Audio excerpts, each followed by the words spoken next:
Marriage versus living together. Pros, cons, does it work? Is there a difference? Some couples consider living together before getting married. Understandable. While nearly 2/3 of couples today are living together outside of marriage, is this healthy for them long term? It depends on the situation. For the most part, if marriage is your goal, then it is advisable, per se, that you do not live together unless you are already heading in that direction, such as you're engaged, there's a ring on your finger, the wedding is scheduled, you might have bought a home together, you've both been married before several times maybe, and you don't need to get married again right away, per se. You've got kids, and you want to join forces, income to raise them, or you can't afford to get married right now, but you love each other. But marriage is definitely in the near future, without question.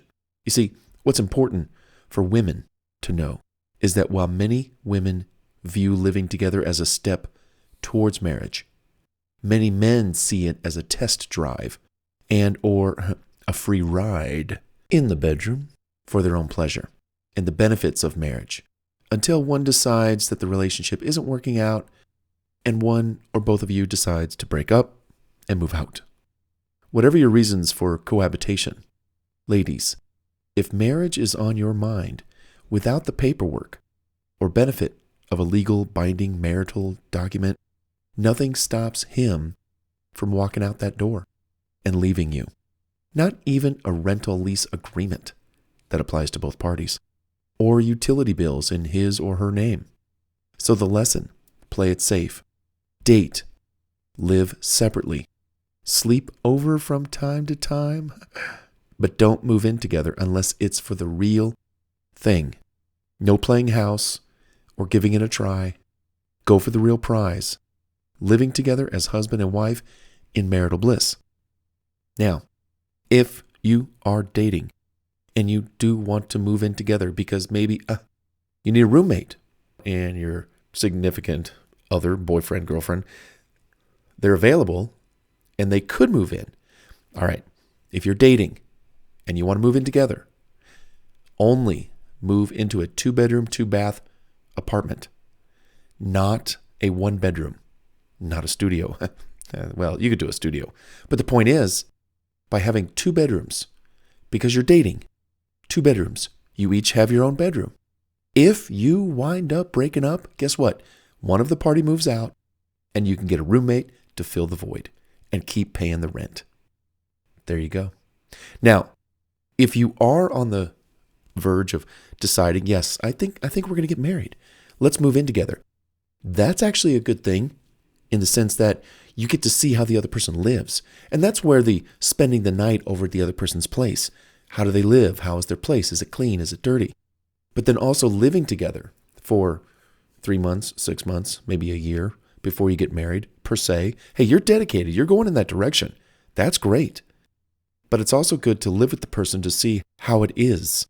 Because once you marry the person, now you're living with them and you never knew that they left the cap off the toothpaste dispenser little thingy all the time. And it really, no, I'm just kidding. The point is, you got to see these people up close and personal all the time, day in, day out.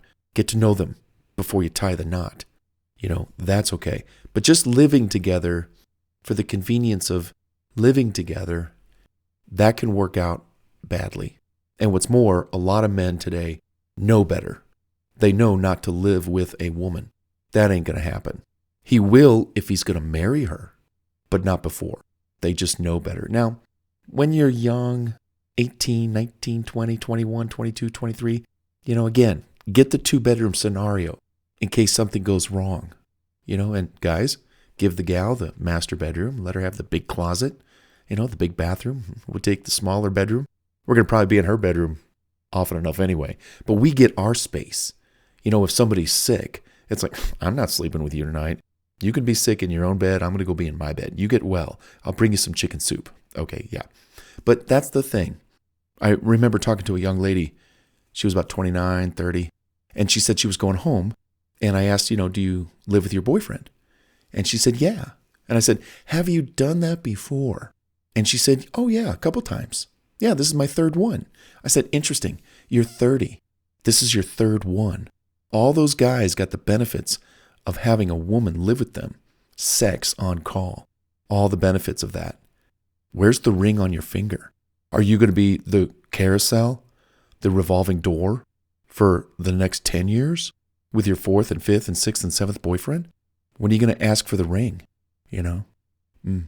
Just stuff to think about. Basically, the bottom line is be careful, be mindful, be cautious, be preventative, be smart. Protect yourself while looking out for the other person. Yeah. And one more little comment on this living together situation. Do you want to get married? Do you want to marry someone who wants to marry you?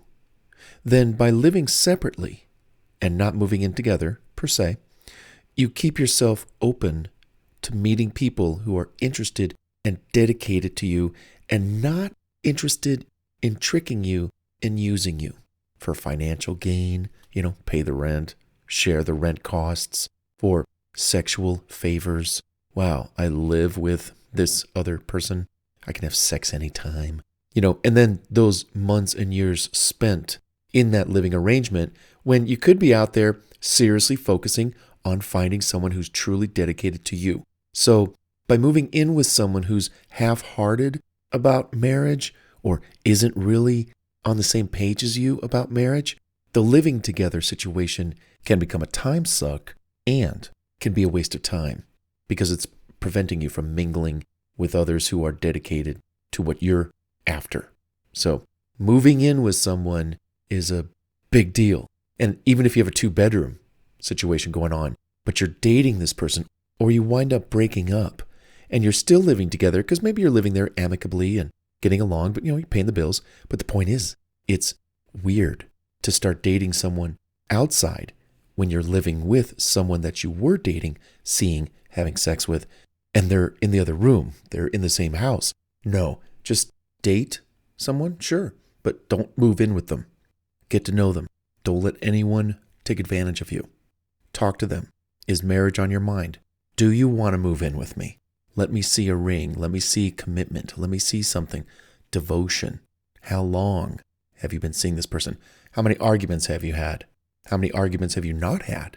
Have you found anyone else that's comparable to this one? The one you're with, the one right before you, really could be the one. Do it right. Let's commit to marriage. Let's get engaged. Let's set a date and let's make it happen. After dating someone for a long time, after inviting them over to your place or you go over to their place and you spend lots of time traveling together, experiencing things, you'll probably feel good about this person and you'll probably then want to move in with them after you get married.